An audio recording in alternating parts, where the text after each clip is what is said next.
Well, crypto, yet another risk-on trade resonating with retail investors. Bitcoin surging 14+% this week, on pace for its third straight week of gains. The coin hovering around $44,000. That's nearly $30,000 higher than where prices were in January. And with spot ETFs and Bitcoin having expected sometime next year, our next guest is staying bullish on the setup for 2024. So joining us now on set is Meltem Demirors, Chief Strategy Officer at Coinshares. A lot going on here. I guess, did we shake out a lot of the worries in the crypto market with sort of all of the disasters and bankruptcies and federal charges that we've seen, or did that just reignite all the skeptics? Look, 2022 was a bad year for us, not a great look. Starting in June, going through the end of the year with FTX, a lot of bankruptcies, failures, outright fraud. We just had the final shoe drop with Binance and the Binance ruling that came out. Also this week, we saw an announcement that CZ, the founder of Binance, settled with the SEC, so we'll expect to hear that news soon. And now we just put in a new high for the year. So I think as we look ahead, I'm calling this the most hated rally.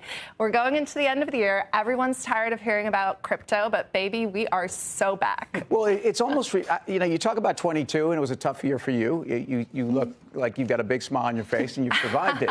But I would make an argument the market traded like a champ. I mean, if you think about everything that was endured, I would have argued that we could have seen, it was a winter for digital assets and Bitcoin, but arguably it could have been desolation, And so I guess my question is this rally about clearing through Binance and some of the mishaps, the transgressions, or is it really more about Fed policy? Look, I mean, it gets back to the existential reason for owning a lot of these digital assets. I mean, we're probably about to see the Fed step back from being aggressive. We're going to see the U.S. deficit spiral to new levels. We're going to see all those dynamics that have had people question why at some point there isn't a reason to own gold or digital gold or other things.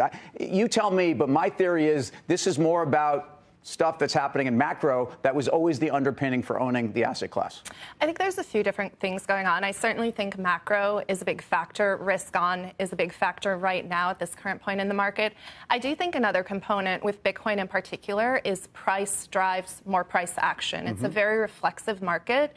We've seen Q3, if we look at Square's earnings report, or Block as they're called now, I believe, they had a 2.5 billion in Bitcoin volume. That's 30 million a day of Bitcoin buying just on Cash App. So there's a lot of retail flows. At Coinshares, we track crypto ETP flows. We saw 10 consecutive weeks of inflows. For the year, we're up 1.76 billion. That's a 4% increase in global crypto exchange traded product AUM. And we're going into the halving. The daily supply of Bitcoin being mined is going to go down by half. There's new demand coming from the ETF. Fingers crossed. We're pricing 90% certainty on ETF approval. So there's a lot of different factors that I think buyers are pricing in here. But the big traders, the macro desks, they haven't started buying yet. So again, I say, baby, we are so back. And the big thing I always look for Were they buying, though? In other words, is this something that was starting to happen, or is this a whole group of institutional investors that have yet to get into the asset class? I think there's still a lot of institutional investors waiting. For sure. And for me, the big leading indicator is when retail's back, and that's when the dog coins start running.